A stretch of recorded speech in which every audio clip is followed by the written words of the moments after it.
Welcome to the 217 Recovery Podcast. If you don't make mistakes, you won't learn. With your host, Corey Winfield. You know how fish is bad is you can't put it on pizza. And special guest, Justin Burke.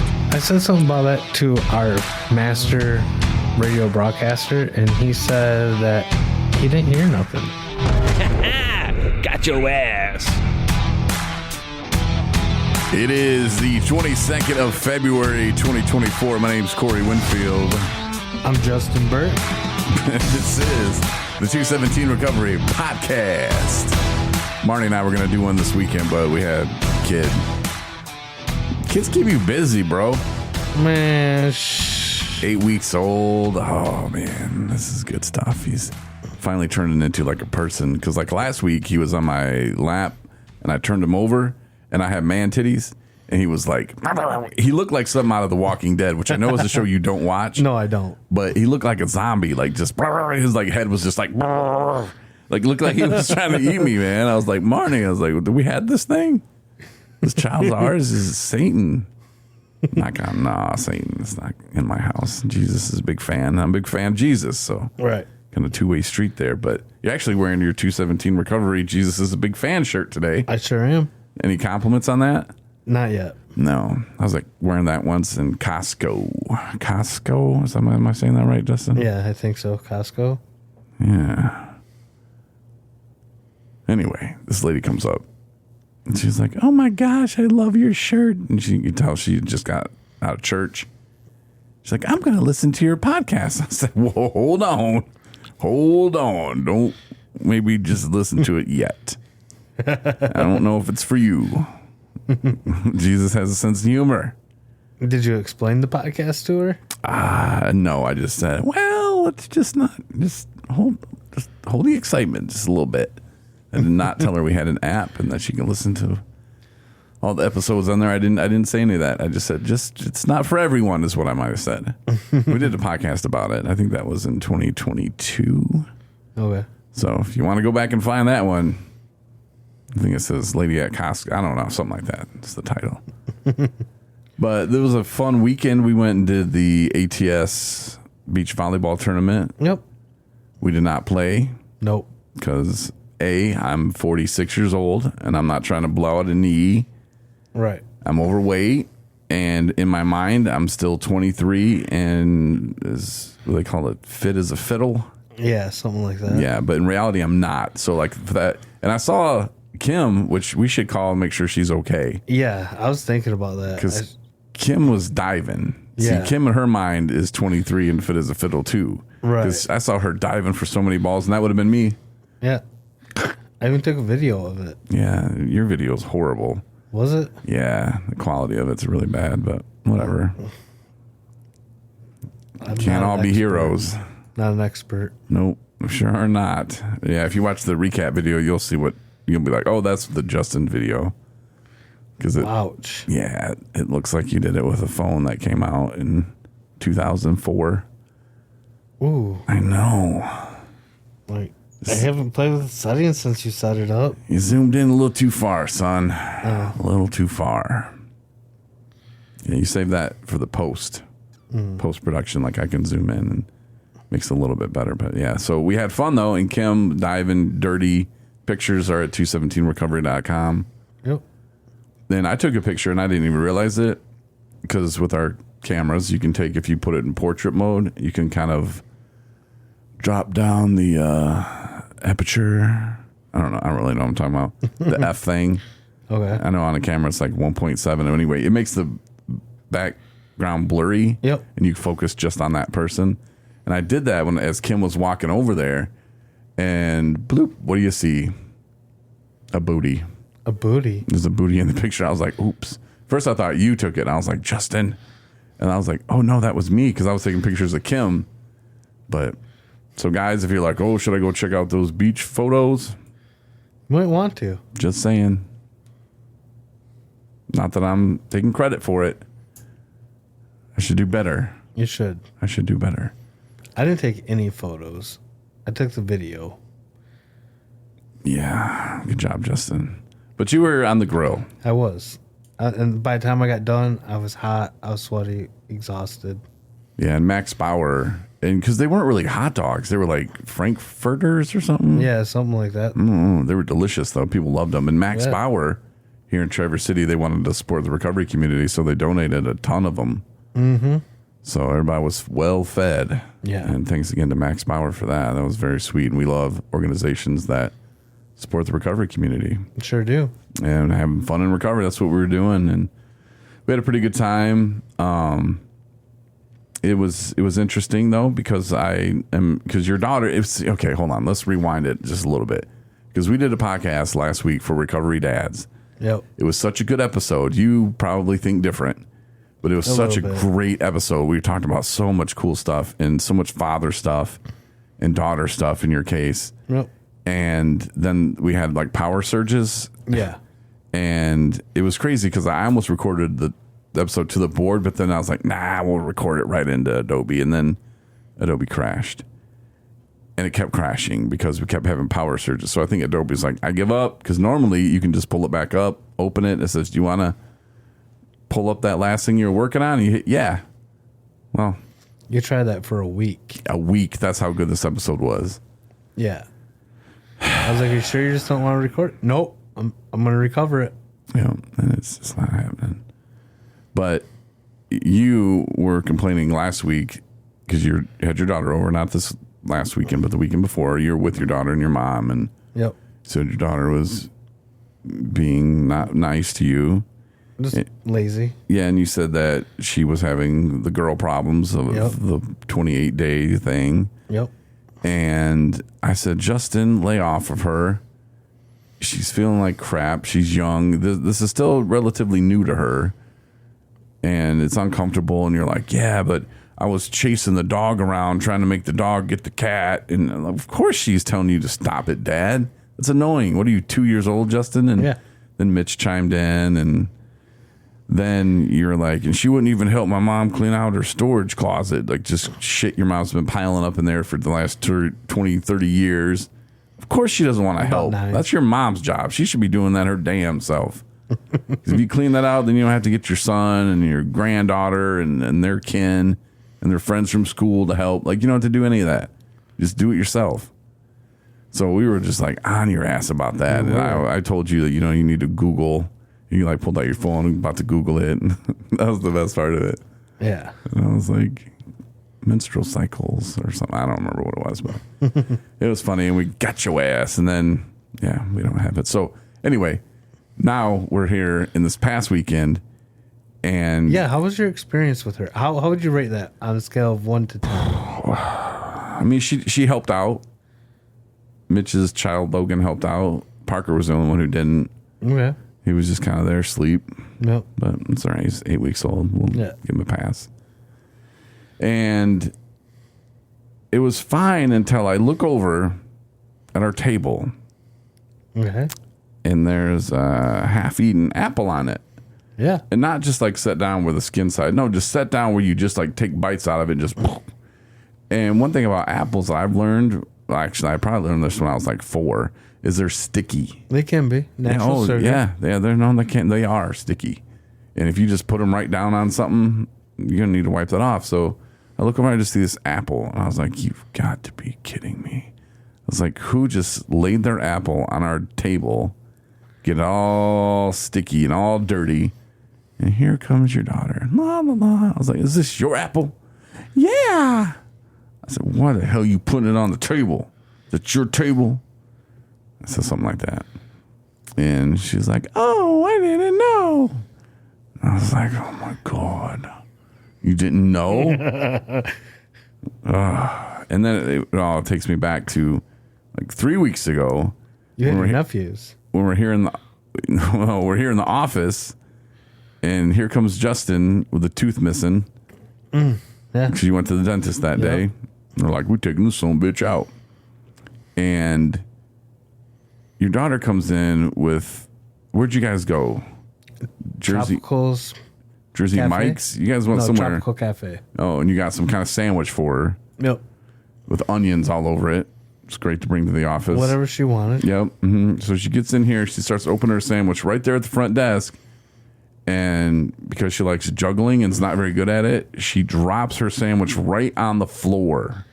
And you always defend her. It's not her fault, Justin. She opened the sandwich, so it wasn't just, I dropped my sandwich, it's wrapped up. No, I'm talking about she had it in her hands, started juggling it or whatever she was doing, and dropped it on the floor.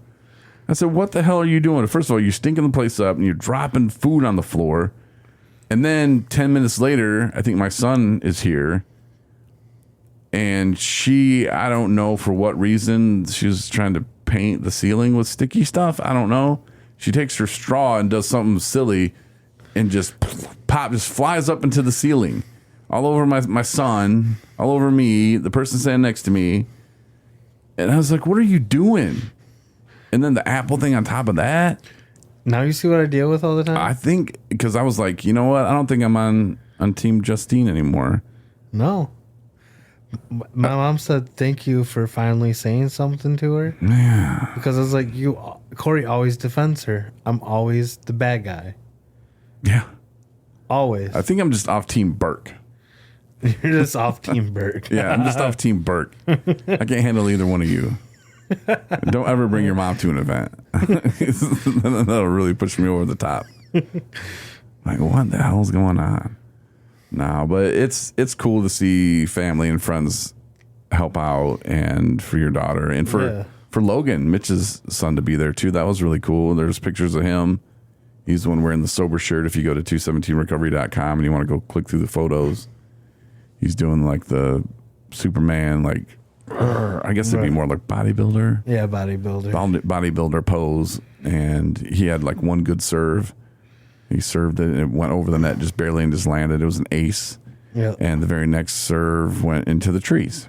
I don't know how you can't find, I don't know. Some people just aren't athletic, but you just find that same point, and just keep serving him up, but not him. He just I've never seen anything like it. It's like the reverse of athleticism. I don't even know. It's so opposite that there's not even a word for it. I mean, if there was, you'd make it up. Probably would. Yeah, but it was nice to see family members and stuff like that helping out, and the people out there, in recovery, right? Like learning that they can have fun. And then what was interesting, I kind of wrote a blog about it a little bit, and on the way, sentence about it. I think. Yeah, on the way back, from the event, my daughter looked at me and said, Dad, I actually had a lot of fun. I met a lot of really cool people in recovery. I hope they stay there like you decided to do, and so that way they can have just a fulfilling life. Yeah. Yeah. And it kind of made me sad a little bit. Statistically speaking, we know that not everybody will make it. We hope that everybody will make it. But we know deep down inside not everybody will make it. Mm-mm. And I had a couple of things this weekend happen, and I was like, are you kidding me, man? I'm not talking about my house falling apart, but I got a message, and it's like, oh, so-and-so is doing this, and blah, blah, blah. And I'm like, well, I can't do anything about it. Right. And until this person can understand, like, there's nothing wrong.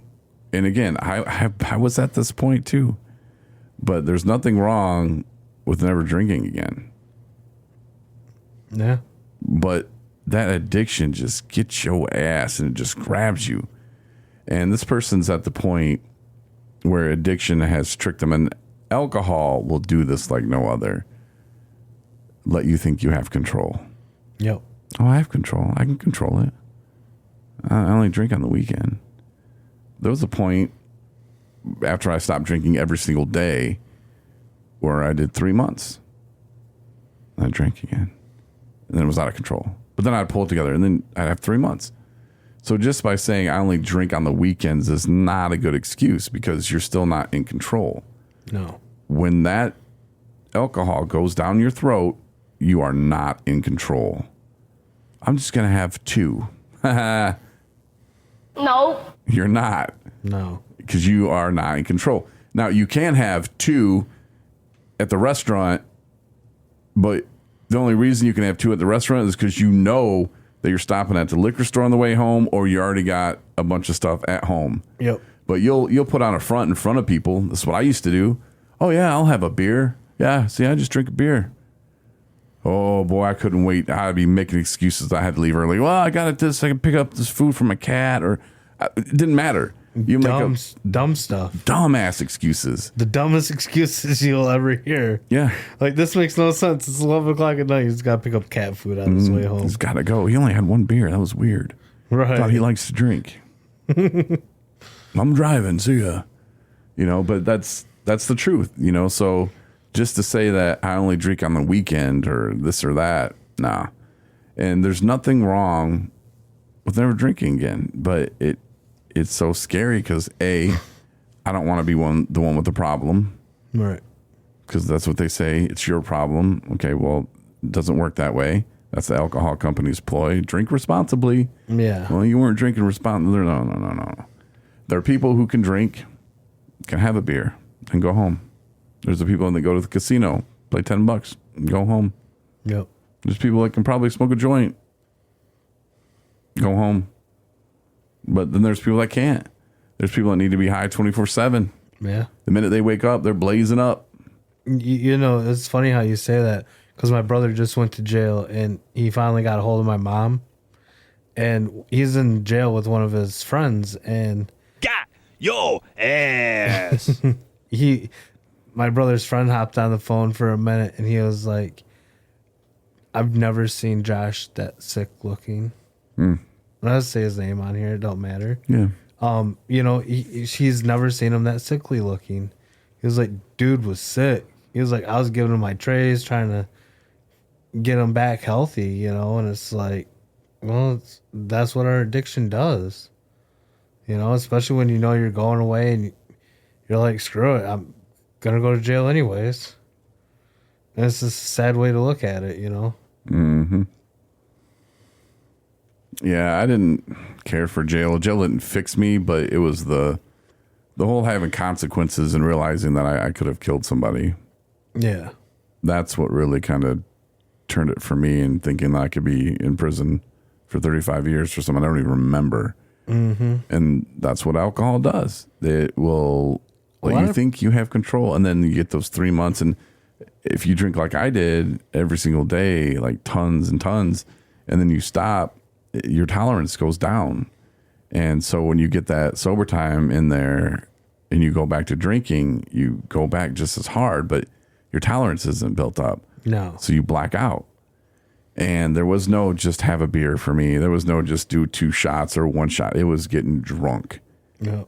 There's no point of drinking unless I can get drunk. And that was to numb pain. That was to numb sorrow, which only created more pain and more sorrow and made me broke and It's a vicious cycle. almost killed me. How many people do you think are in our prison system right now that honestly blacked out and killed somebody? Driving. I'd say 8%. 8%? Mm-hmm. Yeah. I'd probably say a little higher. It could be. Probably like 15. Like 80% or 85% people. I'm just throwing numbers out there. I have no idea. And our prisons are from drugs. Yeah. Yeah. And Drug and alcohol related incidents. alcohol is a drug, so that should be lumped in there altogether. Well, I said it that way so that way listeners would understand that. Because some still view it separately, Yeah. No, alcohol is a drug. And Yeah. oh, but it's legal. Shut up. So's Stop weed. with it. So is weed in almost all states now, but whatever. Mm-hmm. Still a drug, still alters your mind. You still wouldn't do things that you would normally do. Yeah. And sugar's legal too. Yeah, that's horrible. But I wouldn't eat a gallon of ice cream a day. Why not? Because it's bad for me and it'll kill me. Oh, but you're going to go ahead and drink that every day? Yeah. But it's legal. Go get some ice cream. Let's go. Right. I'm down 12, 13 pounds, something like that. Did you ever try those Yaz bars that I told you about? No. Why not? Because I got fruit. Oh, well, these are Greek yogurt bars and are actually really good. I got no time for that. I eat fruit and chicken Fruit and chicken, that's all and you eat? oatmeal and brown rice. And brown rice? Mm-hmm. Nice. Yeah. Yeah, because I went to the doctor last It was in June. I was clocking in at 305. Damn. And then I went a month later, but that whole month I wasn't doing good. It was just after 4th of July is when I was like, all right, I really have to start changing things. And I think you guys are hearing me bitch less about, I feel nauseous. I feel sick. Yeah. Because it was like every day, dude. It was driving me nuts. And I tried not eating breakfast and this and that. And then nothing worked until I was like, okay, I'm going to eat some oatmeal in the morning. Do that. And like whole wheat stuff. Made a whole wheat pizza yesterday. It was good because I put a lot of cheese on it. A lot of sauce, a lot of sugar sauce on it. Nah, but it was not good, really. Marnie's side was horrible because she just had bacon and mushrooms on it. And mine had like chorizo and pepperoni and mushrooms and bacon. And so like it all like soaked into the crust, made it a little bit more tolerable. But I had a bite of hers. I was like, blah. That's why you thought it was gross, because it is. But and you normally make really good pizza, from what I've heard. Yeah, it looked good. I mean, it was what it was. I mean, if I have to eat pizza like that, I have to eat pizza like that. It's better than no pizza. You know they make cauliflower crust pizza? You can buy out of the store. It actually isn't too bad. No, I'm just sticking I've got a big old bag of wheat flour, but those are the things I have to do. Those are the changes I have to make to get the results that I want. Same thing though with drugs. If you're gonna sit here and be like, I don't want to die from liver failure. Well, you say that, but you're still drinking a fifth a day. Like, yeah, your actions don't match your words. Yeah. And if you're drinking a fifth a day, you're going to get the shakes, and your body is going to physically become dependent. And then, it's scary to just quit cold turkey. You really should go to a detox program. Right. Not necessarily, I'm not saying you have to go to an inpatient treatment program. That's definitely detox. Totally up to you. But first 5 days after quitting are the most crucial days of your life. Like, you could die. Yeah. Even longer than that, actually. It's up to 2 weeks, I think. But, is it? Yeah. But those things are real, and if you're not sure where to start, you don't want to be labeled. I don't want to be labeled as an alcoholic. Well, here's a fun fact for you. If you stop doing drugs, you can join the recovery community. Yeah. And there, you're not an alcoholic. That's right. You're not a junkie. You're recovery. You're a person in recovery. Look at that. Right. That sounds pretty damn good. A lot better than being all those shameful words. Mm-hmm. Like the one person I was talking about earlier, it's like, I've said to them, don't you just want to be in recovery? But I don't even think they know what that means. No. Like, what? Well, a lot of people like tiptoe around recovery, but deep down inside, they don't want it. Mm-hmm. But they just want to make it look good to please people for a while. And there's usually some kind of trauma that they're trying to cover up too. Yep. When you do drugs, you actually will add to the trauma because you will say things and do things that you regret, which you will not care about if you start using again. Yep. So that's one way to hide from that. And I think me and Mitch spoke about that on our podcast last week. What was it, the week before we talked about trauma? WhiteKnucklingIt.com. Yep. Thanks. If you want to check that out after this one. Yeah, it's something there, man. And until you can get a grasp on that to deal with it, and you don't have to just deal with it all at once either. You can just be aware of it. Yeah. I recommend breaking it up into sections and talking about it with a therapist. Everybody in recovery programming will tell you, go get a sponsor, go get a sponsor.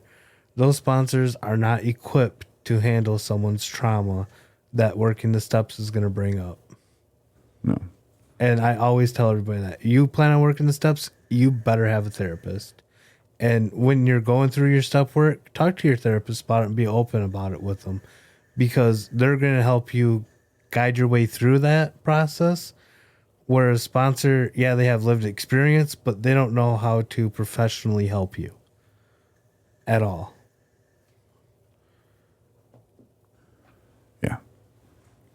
Unless they are a therapist, then Yeah. then they're going to tell you that they can't be your sponsor Right. or your therapist. So that's Right. not going to work. No. And just because my friend went and she's this and she does that and she says I'm not an alcoholic or I don't have a problem. Like I've lied to my therapist too. Yep. Lots of them. Yep. Well, why are you having trouble sleeping? I don't know. I wasn't telling her I was doing whatever drug I was doing at the time, or how much I was doing. No wonder why I couldn't go to sleep. Yeah. Well, we'll leave those parts out. Yeah. And we'll just talk about the crazy and we'll edit the version that we want them to hear. And then they tell us what we want them to say. So here you go. It's a win-win. I can go ahead and thanks for signing my bullshit. Thank you. Thanks. That's There's what I some needed. co-signing it. Yeah, but Oh, you're just going to up my crazy pills? All right. One step closer to getting that monthly check. yeah, it's a road, man, but it can be done. You're doing it. I'm doing it. Marty's Yep. doing it. Mitch is doing it. Kim's doing it. We know a lot of people doing it.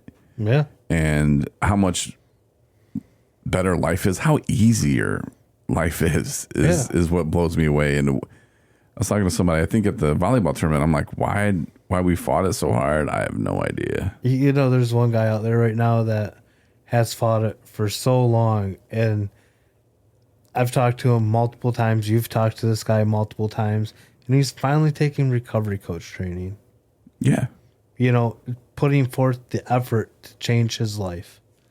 And I actually called him this morning, congratulated on him for actually doing something good. Sorry. I know I messed up words. It's all right. You congratulated on him? Yeah. It seems like that being a congratulated him. porno. Anyways, Got your ass. thanks for pointing that Congratulated out. on him. Yeah. Ugh. But yeah, so yeah, you Yeah, You I told him congratulated on him. congratulations for actually doing something that's going to help him in his recovery. Not only him, but other people, because he suffers from a lot of different things. I think Mitch is here. Obviously. Obviously, That was that guy's favorite drop.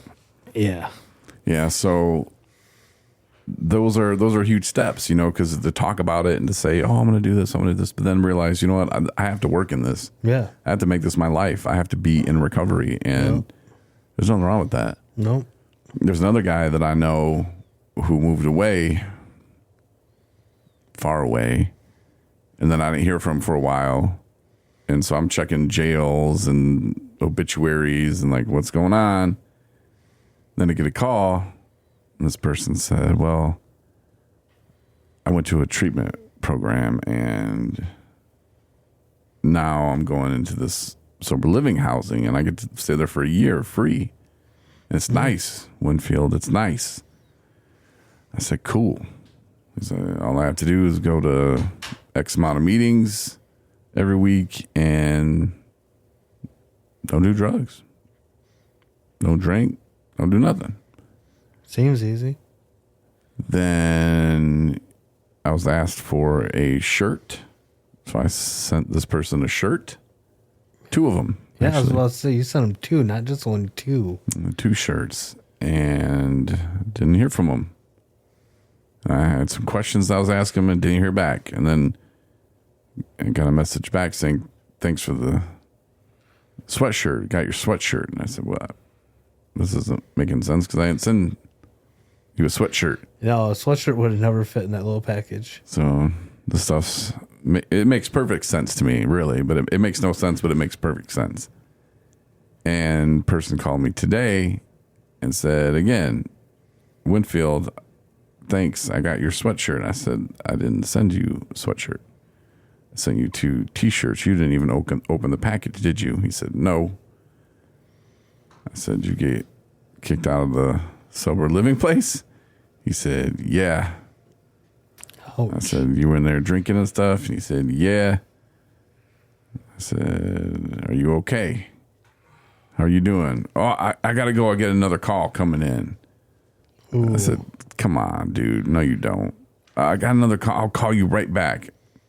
Didn't hear from him because you started asking him real heavy questions. Because I really want him to, or this person, to see a therapist, man. Yeah. And there's a lot of trauma that this person wants to bury deep down that he's got to deal with. Yeah.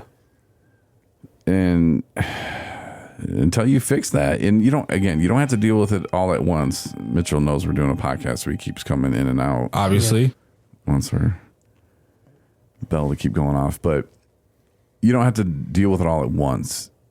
Like the whole stuff I had, I just put it on a shelf in my mind somewhere. I just put it on a shelf in a closet, and it's like, I'm gonna get you.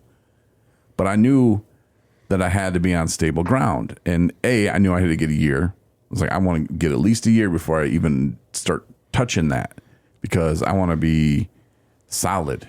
Right. You know, I don't want something to trip me out or start really thinking about it. Or, you know, if I was 4 months in and tried doing it, I don't know if I would have had resentments or if I would have felt stupid for maybe a text message that I had sent.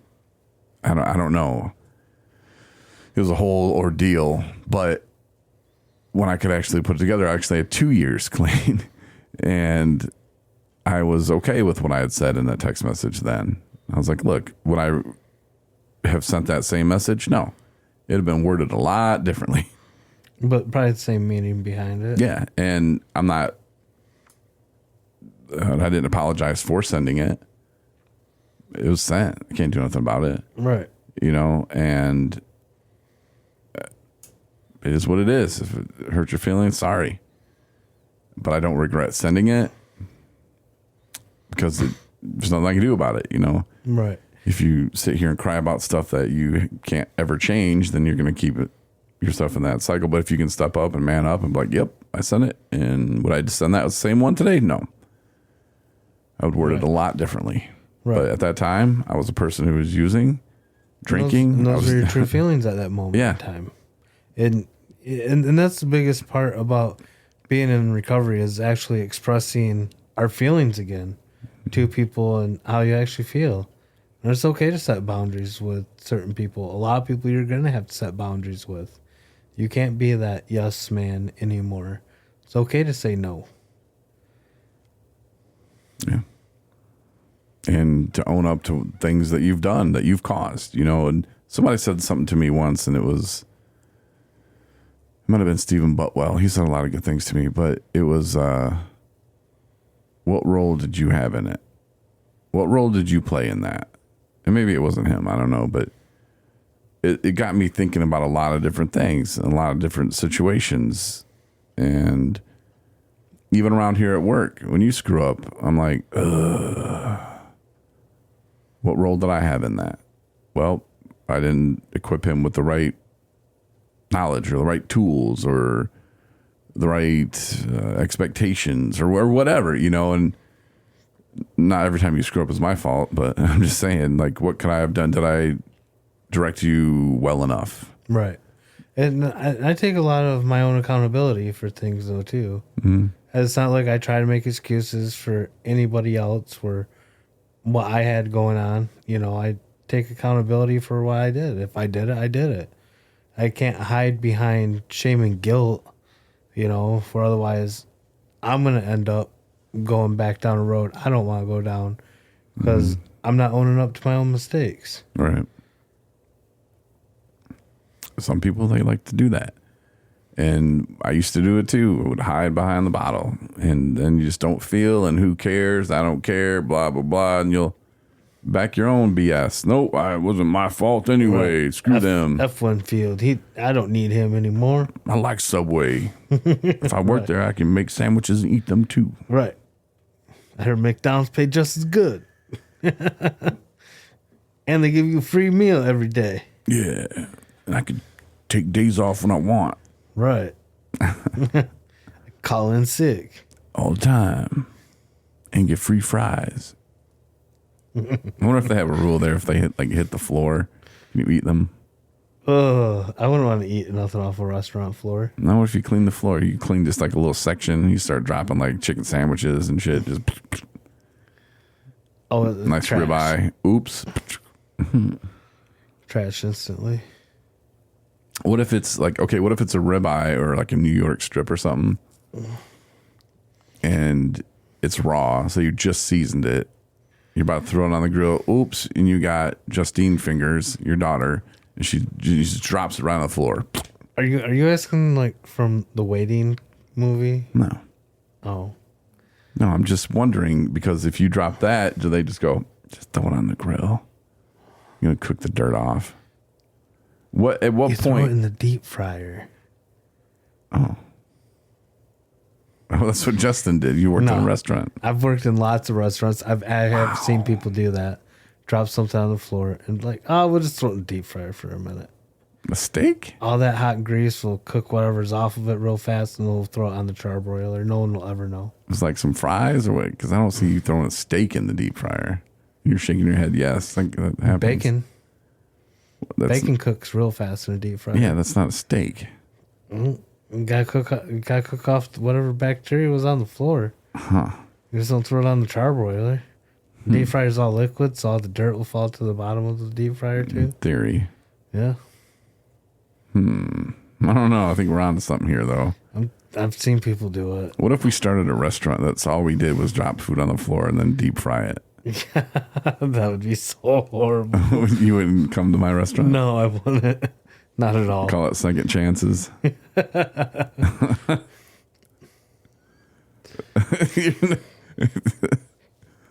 wonder what Mitch would eat. Because there would be some people like, I don't know. We'd have to try this out. But I think it's a good idea if we just expand our horizon a little. Yeah. Yeah, years ago I want to start a coffee company. I remember that. I still do. I don't think it would be that hard. Well, it kind of would be because we'd have to like roast all the beans because the beans are not cheap and you can't just grow some coffee No. plants. Like you have to get them from like a different country or something. I heard the best coffee bean comes out of poop. I don't know about that. Yeah. You watch too many movies, dude. No, seriously, there's a coffee bean that comes out of poop.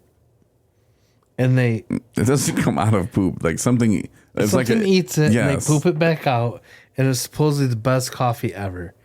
And I will never try it because someone digested that bean and then they pooped it out. Then it gets roasted, ground up, and then you drink it. We can call that second chances. So just have Mitch in there eating coffee beans. And then we'll roast them up after. I don't remember what coffee it was, but yeah. And then we'll do a double roast. Yeah. Where he eats it again. Ugh. Second chance coffee.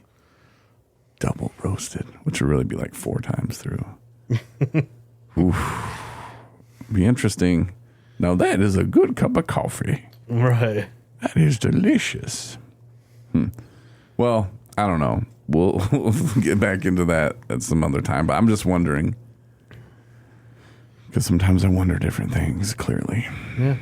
So You did actually go to a local coffee place around here and tried a bunch of different coffees and tried creating your own blend, didn't you? Yep.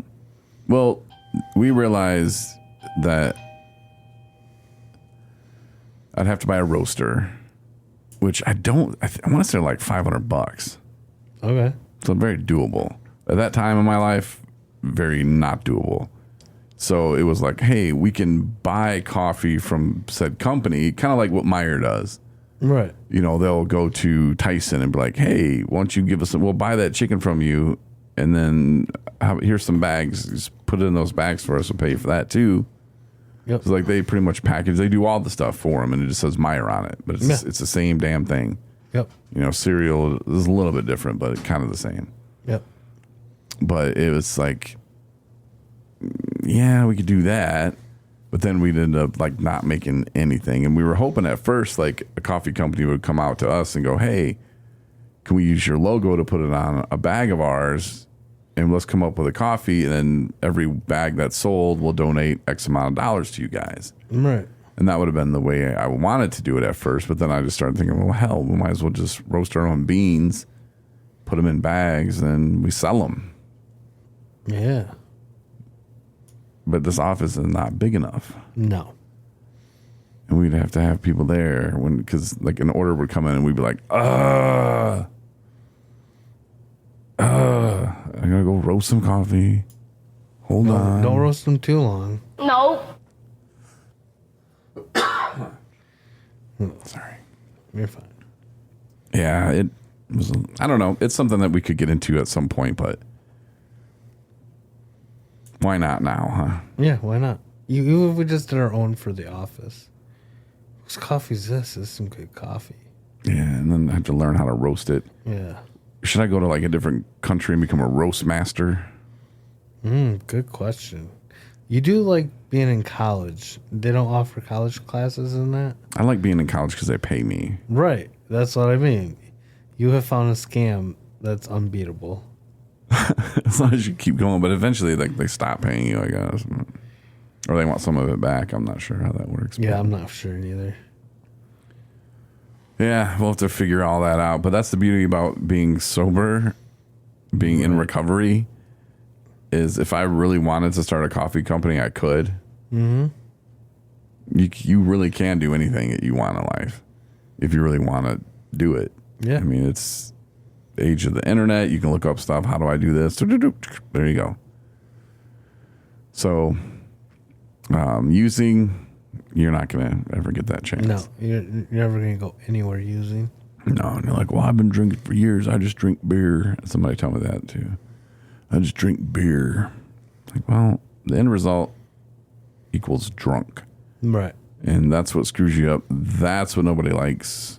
That's the problem. It's not beer, liquor. Liquor, if you drink that, like I did, it destroys your organs quicker. But beer will do the same. Yep. Because you drink more and more and more and more. And it's like the guy that's like, I drink a 6-pack a night.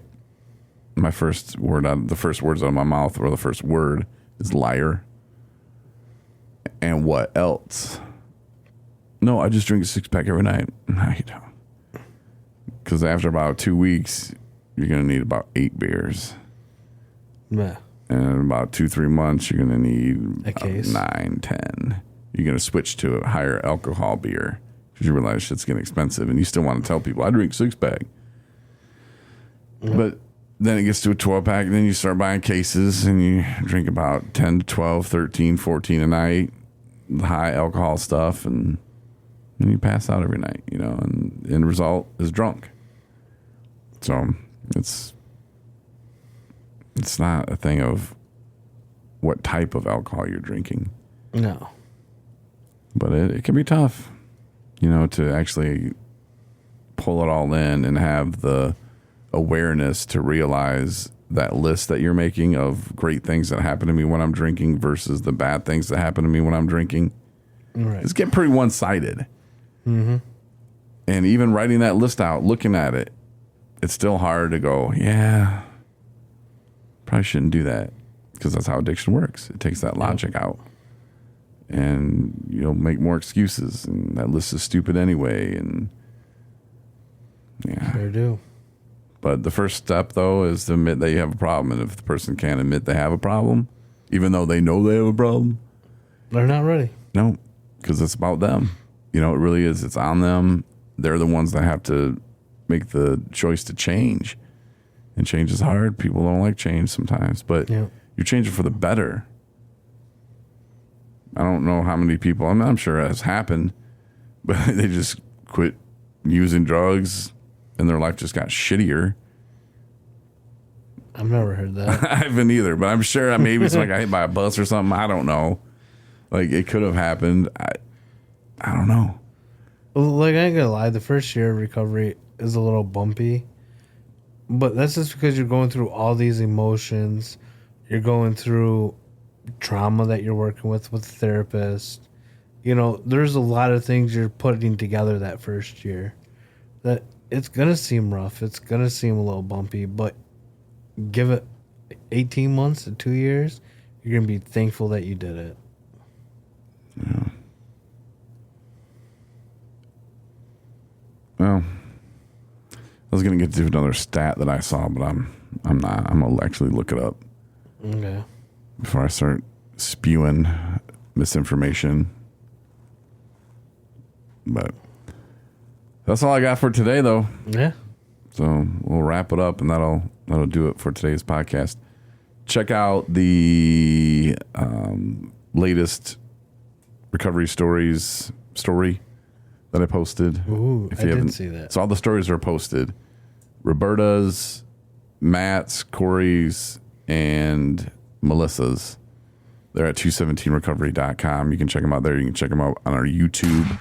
We have some other fun videos there as well. But check out the pictures too from the volleyball at 217recovery.com/pics. But till next time, have a great one. Hang in there, and we'll chat with you later. Later. Thanks for listening to the 217 Recovery Podcast. Listen to over 900 episodes on the 217 Recovery app that's free in your app store or online at 217recovery.com.